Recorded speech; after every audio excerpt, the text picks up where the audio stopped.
I traded Tesla today using a 5-minute orb, and for my setup, I marked the highest point, highest and lowest of the first 5 minutes, and I put a box around it. You could also put a line. Now that I have my setup, I'm waiting for my indication. I'm looking for a candle to leave the box, whether to the top or to the bottom, just leave the box.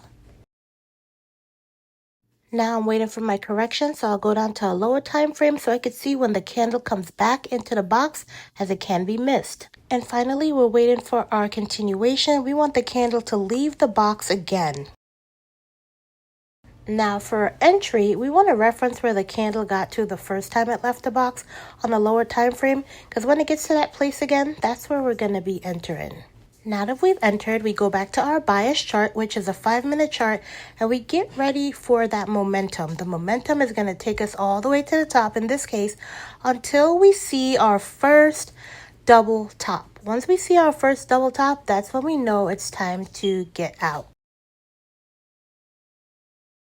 Remember, this is a first exit for intraday momentum traders. If you plan to day trade this, obviously you'd get the high and the low of the previous session so that you know where your target is, and you'll just sit tight for all your pullbacks and your momentum.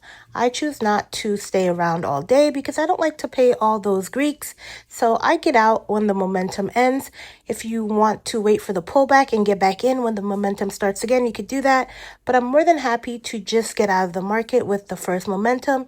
You do have to go in the money for this to be successful. If you do go out of the money, it's not going to be worth enough, but it's still more than waiting all day for all those pullbacks and paying all those fees to the market.